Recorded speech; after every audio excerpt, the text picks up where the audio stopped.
ដើរលេងនៅស្រុកខ្មែរគឺយើងជិះកង់3ឬក៏ម៉ូតូឌុបចុះបើដើរលេងនៅអឺរ៉ុបតើយើងគួរជិះអីបាន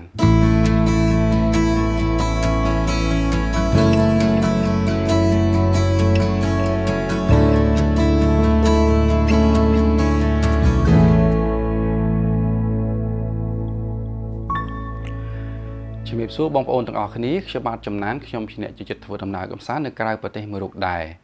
កាលពីវីដេអូមុនខ្ញុំបាទបានធ្វើវីដេអូពាក់ព័ន្ធទៅនឹងរបៀបនៃការដាក់ពាក្យស្នើសុំវីសាទៅតំបន់អឺរ៉ុបហើយសង្ឃឹមថាបងប្អូនអនុវត្តតាមបានជោគជ័យហើយនឹងមាន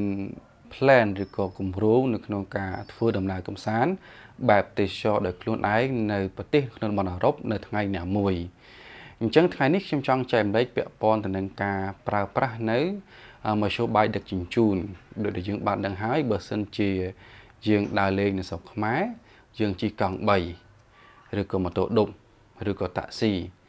ហើយឥឡូវយើងមានរថយន្តក្រុងសាធារណៈចុះបើសិនជាយើងទៅអឺរ៉ុបដោយខ្លួនឯងថាតើយើងគួរជិះឬក៏ប្រើប្រាស់មធ្យោបាយសាធារណៈណាខ្លះថ្ងៃនេះខ្ញុំមាន5ចំណុចដើម្បីចែករំលែកពីបទពិសោធន៍នៅក្នុងការប្រើប្រាស់មធ្យោបាយសាធារណៈដែលមាននៅក្នុងតំបន់អឺរ៉ុប1ប្រភេទមធ្យោបាយសាធារណៈនៅក្នុងតំបន់អឺរ៉ុបគឺមានប្រភេទមធ្យោបាយសាធារណៈច្រើនដែលយើងអាចប្រើប្រាស់បាននៅក្នុងទីក្រុងសំខាន់ដែលមានដូចជាប្រភេទរថភ្លើងក្រោមដីឬហៅថា Metro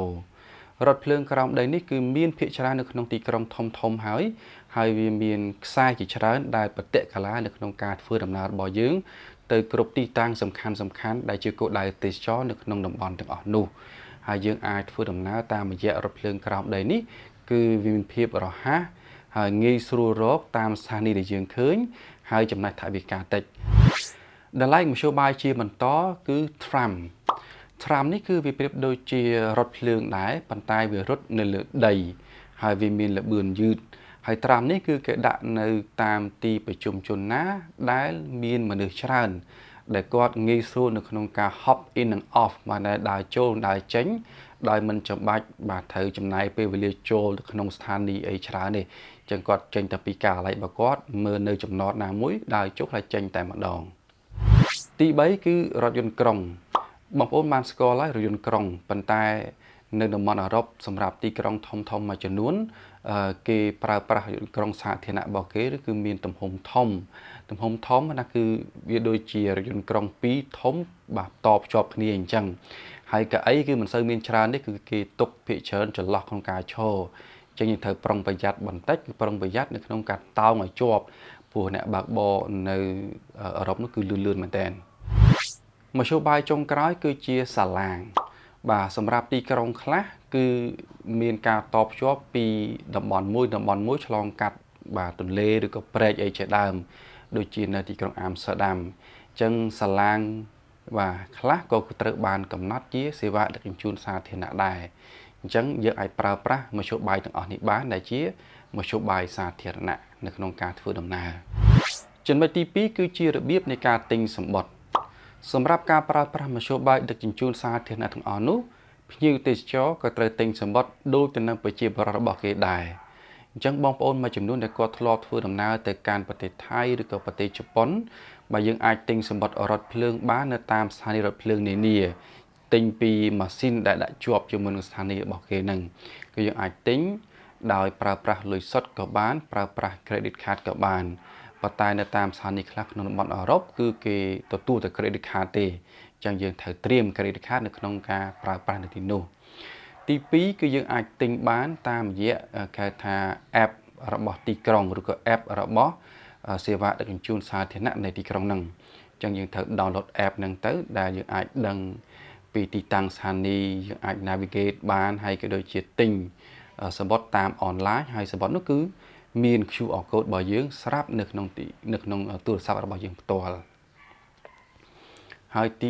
3គឺយើងអាចទិញបានពីអ្នកបើកបរខ្ញុំចង់សំដៅទៅលើអ្នកបើកបររថយន្តក្រុងឬក៏ទីក្រុងខ្លះក៏អត់មានបាទម៉ាស៊ីនទូឲ្យត្រឹមត្រូវទេក៏យើងអាចទិញតាមតូបចាប់រួយដែលគេហៅថា T-Shack នៅក្នុងទីក្រុង Zagreb នៃប្រទេសក្រូអាតចំណុចទី3គឺជារបៀបនៃការប្រើប្រាស់សំបុត្រ របៀបនៃការប្រើប្រាស់សម្បត្តិខ្ញុំសូមបែងចែកបាទជា2គឺករណីប្រទេសដែលមានរនាំងឆែកសម្បត្តិហើយនិងករណីប្រទេសដែលគ្មានរនាំងឆែកសម្បត្តិករណីប្រទេសដែលមានរនាំងឆែកសម្បត្តិគឺខ្ញុំសំដៅទៅលើប្រទេសបារាំងប្រទេសហូឡង់ប្រទេសអ៊ីតាលីហើយបែលហ្សិកប្រទេសទាំងអស់ហ្នឹងនៅពេលដែលយើងជិះរថភ្លើងគឺគេមានរនាំងឆែកសម្បត្តិដែលយើងត្រូវអុកសម្បត្តិរបស់យើងអញ្ចឹងករណីនេះគឺវាដូចទៅនឹងបទពិសោធន៍លោកអ្នកដែលធ្វើដំណើរទៅកាន់ប្រទេសថៃឬក៏ប្រទេសជប៉ុនអញ្ចឹងសម្រាប់ករណីប្រទេសដែលគ្មានរនាំងមានដូចជាអាល្លឺម៉ង់ឆេកហុងគ្រីអូទ្រីសជាដើមគឺគ្មានរនាំងទេអញ្ចឹងអ្នកដំណើរអាចចេញចូលបានដោយសេរីប៉ុន្តែសួរតើសម្បត្តិរបស់យើងបៀបម៉េចបើសម្បត្តិពេលដែលលោកអ្នកទិញពីម៉ាស៊ីននោះគឺជាសម្បត្តិមួយធម្មតាហើយមិនទាន់ប្រើប្រាស់បានទេអញ្ចឹងនៅពេលដែលយើងចង់ប្រើប្រាស់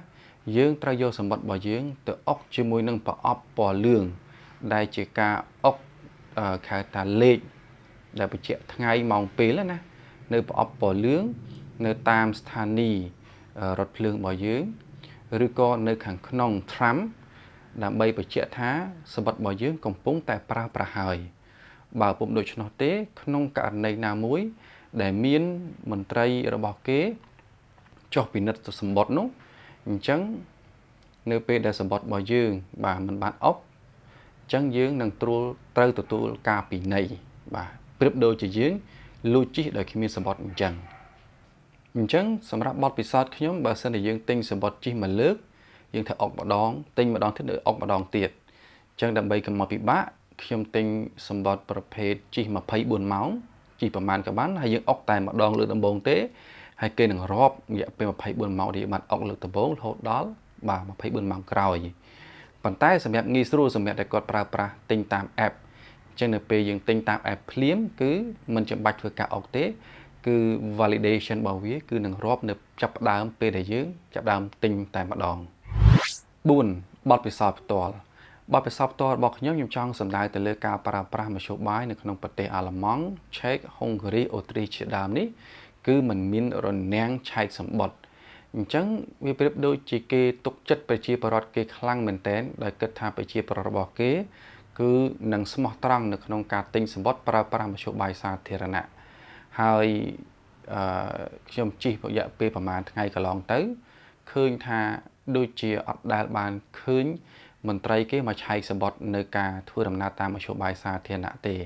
អញ្ចឹងបើសិនជាយើងទៅជិះដោយគ្មានសម្បត្តិសឹងតែមិនអីប៉ុន្តែខ្ញុំមិនខៅថាផ្ដល់យោបល់ឲ្យធ្វើអញ្ចឹងទេឲ្យតែករណីយើងសួយបាទគេចាប់បានទៅគឺយើងមានការផាកពិន័យទៅតាមច្បាប់របស់គេបទពិសោធន៍មួយទៀតគឺខ្ញុំចង់ឲ្យអ្នកដែលធ្វើដំណើរទៅក្រៅប្រទេសត្រូវតែស្វែងយល់ថាខ្សែផ្លូវរថភ្លើងដែលយើងចង់ទៅកាន់គោលដៅណាមួយថាតើវារាប់បញ្ចូលជា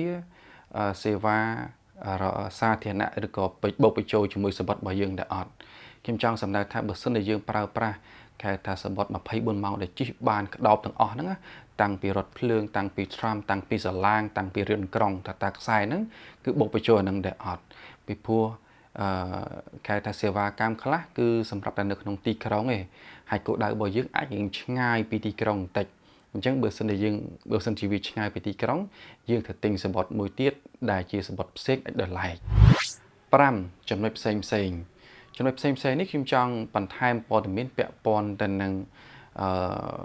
កាតសម្រាប់ភ្ញៀវទេសចរ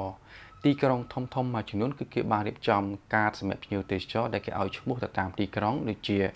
Amsterdam City Card, Berlin Card, Budapest Card ដែលមានរយៈពេល24ម៉ោង48ម៉ោង72ម៉ោងជាដើមវាដូចជានឹងសម្បត្តិដែលខ្ញុំនិយាយថាសម្បត្តិរថភ្លើង24ម៉ោងអញ្ចឹងនៅពេលដែលយើងមានការនេះយើងប្រៀបដូចជាមានសម្បត្តិ24ម៉ោង48ម៉ោងដែលយើងអាចជិះមធ្យោបាយសាធារណៈបានប៉ុន្តែអ្វីដែលពិសេសលើពីការនេះគឺយើងអាចទទួលបានការ discount ឬក៏ចូលទស្សនា free នៅតំបន់ទេសចរសំខាន់នៅក្នុងទីក្រុងទាំងអស់ហ្នឹងអញ្ចឹងបើសិនជាលោកអ្នកបាទចូលចិត្តឬក៏មានផែនការទៅទស្សនាតំបន់